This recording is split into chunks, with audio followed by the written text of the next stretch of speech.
Welcome to the fascinating world of the genes with Rohini, and today we are going to learn about the retroregulation, and the example that we are going to learn it is of the N gene from the lambda operon. When we have seen the lambda operon, we have learned that the N gene it is going to give the product, and that product it is the integrase enzyme which is required for the establishment of the lysogeny and for the switch from the lysogeny to the lytic cycle. And also we have learned that the N gene it is going to be synthesized from the two promoters. One it is the PL promoter and the second one it is the PI promoter. So when there has to be the establishment of the lysogeny, okay, when the lambda phage it is going to infect the bacterial cell, at that time when a phage it has to enter into the lysogeny, at that time the promoter which is activated, that promoter it is the PI promoter.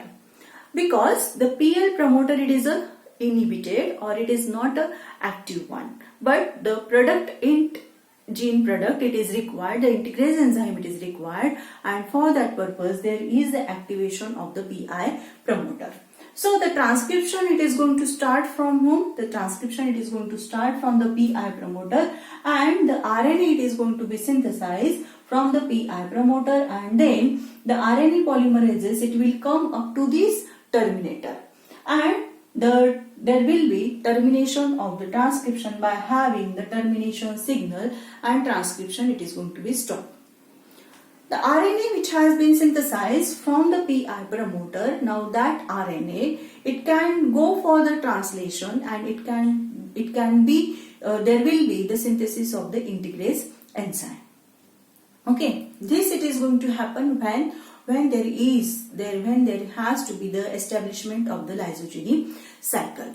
So when the lytic cycle it is going to be switched on, or when after the infection, when a phage it has to enter into the lytic cycle, at that time there is a no need, okay, there is a no need of the integrase enzyme. Okay, so here it is the PL promoter, okay. Here there is a N, that is the anti-terminator is there. So next further it is the PI. After PI there is a presence of the N gene. Okay, so next there is this terminator it is present at the end of the gene, and then here there is, okay, there is a presence of the signal. Okay, there is a presence of the signal for cleavage. Okay, there is a signal for cleavage for the enzyme, and that enzyme it is the RNase 3 enzyme. Okay, so here, okay, when there is, okay, when there is the lytic cycle, okay, at that time the transcription it is going to be from the PL promoter. The PL promoter now it is going to synthesize the anti-terminator, and that anti-terminator it is N.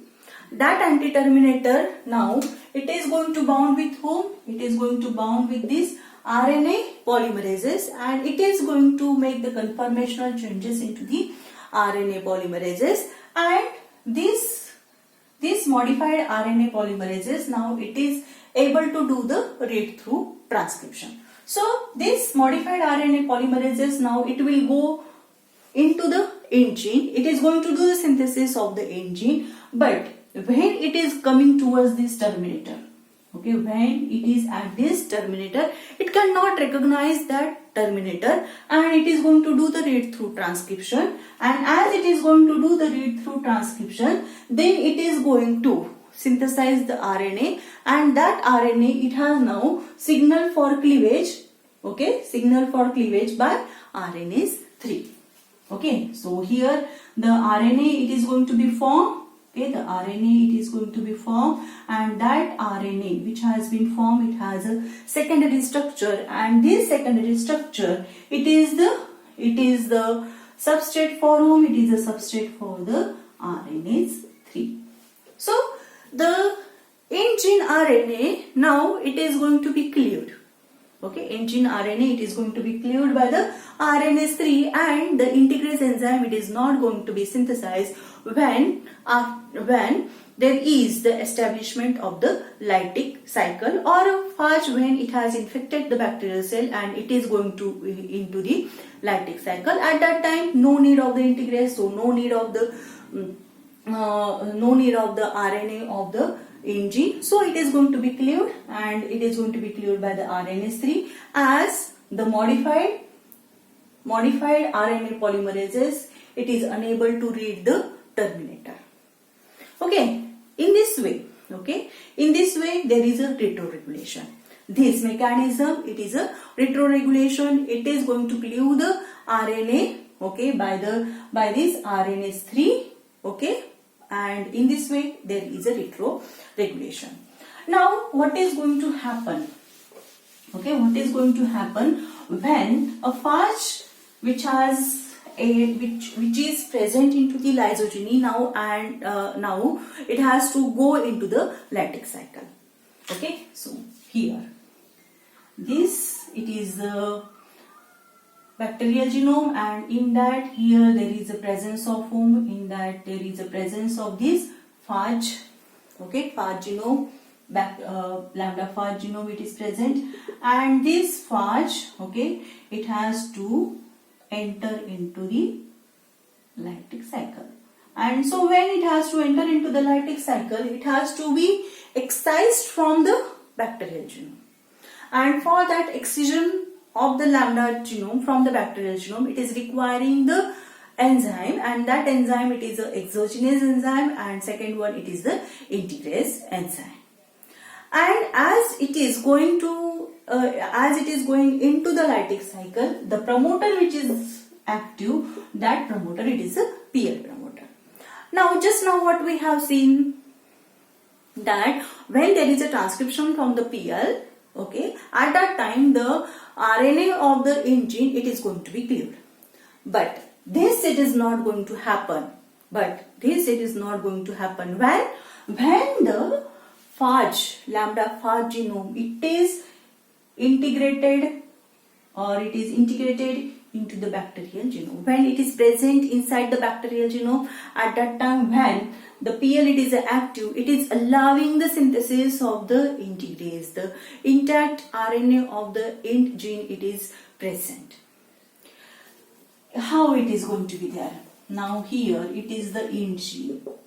Okay, it is the end of the int gene, and here it is the add site. Okay, add site where there is a recombination between the lambda genome with the bacterial genome. Okay, so in that, okay, after the end of this int gene, there is a presence of the add site, and here, okay, here there is presence of the signal for the RNase. Okay, there is a presence of the signal for the RNase 3. So whenever there is integration at the add site, at that time what is going to happen? The add site, when it is going to divide into two parts, at that time at one add site, okay, the RNase 3 signal, it is going to be there. So here when there is an integration at the add site has been divided, and here there is a presence of the int gene, and here as the add site, it is at the end of the int gene, and as it has been divided, the RNase 3 signal, okay, RNase 3 signal, it is going to be with the add site, that is the int gene and RNase 3, it is going to be apart from each other. So when there is a transcription from the PL, this signal for the cleavage of the RNA by the RNase 3, it is not going to be synthesized. And as it is not going to be synthesized, what is going to happen? Yes, the RNA of the int gene, it is not going to be cleaved, and as it is not going to be cleaved, what will happen? The integrase enzyme, it is going to be synthesized, and that integrase with the exogenous enzyme, it is allowing the excision of the lambda DNA from the bacterial DNA, and then there will be the start of the lactic cycle. Okay, I think you may have cleared the retroregulation. If you have any doubt, if you have any comments, please write down into the comment box.